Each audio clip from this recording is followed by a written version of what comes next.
Station విషయంలో తెలంగాణ ప్రభుత్వం తీసుకొచ్చిన 252 జీవోపై నిరసన జ్వాలలు మిన్నంటుతున్నాయి. సూర్యాపేట జిల్లా కేంద్రంలోని కలెక్టరేట్ కార్యాలయం ముందు జర్నలిస్టులు భారీ ఎత్తున ఆందోళన చేపట్టారు.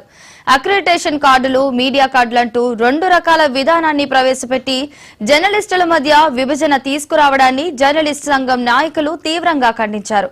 పాత జీవో 239 ప్రకారం ఫీల్డ్ డెస్క్ జర్నలిస్టులందరికీ సమానమైన సౌకర్యాలు కల్పించాలని, వివక్షతతో కూడిన కొత్త జీవోను వెంటనే ఉపసంహరించుకోవాలని వారు డిమాండ్ చేశారు.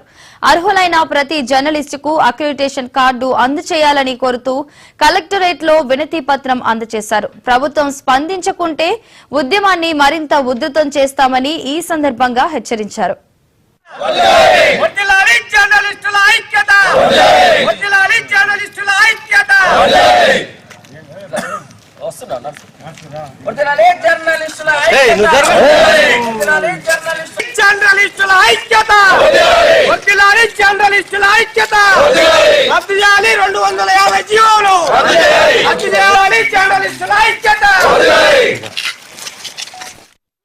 మిత్రులారా, తెలంగాణ రాష్ట్రం సిద్ధించి 12 సంవత్సరాలు పూర్తవుతున్న సందర్భము మనందరికీ తెలిసిందే. ఆనాడు 239 జీవో ద్వారా తెలంగాణ రాష్ట్ర ఉద్యమంలో కీలక పాత్ర, ప్రజా ఉద్యమాలను ప్రజలకు వివరించే ప్రయత్నం చేసిన పత్రికలలో పనిచేసే జర్నలిస్టులు మొదలుకొని డెస్క్ ఇన్ఛార్జీల వరకు కూడా అక్రిడిటేషన్ ఇచ్చిన ఘనత 239 జీవోకు దక్కుతుంది. అలాంటి జీవోని ప్రజాపాలన అని చెప్పి వచ్చిన ఈ ప్రభుత్వం నియమించిన మీడియా అకాడమీ చైర్మన్ సవరణల పేరుతోటి 252 జీవోని తీసుకొచ్చి డెస్క్ లో పనిచేస్తున్న జర్నలిస్టులను వాళ్లకు మీడియా కార్డులు అనే పేరుతోటి మీరు వేరు మీ వేరు మనం కాదనే పద్ధతులలో తీసుకొచ్చిన ఈ 252 జీవోను వెంటనే ఉపసంహరించుకోవాలి. 239కి ఇంకేమైనా మెరుగులు దిద్ది అంతకంటే మెరుగైన కార్డ్స్ ఇచ్చే విధంగా ప్రయత్నం చేయాలి కానీ ఉన్న వాటిని తగ్గించే ప్రయత్నాన్ని తీవ్రంగా జర్నలిస్ట్ లోకం ఖండిస్తా ఉంది.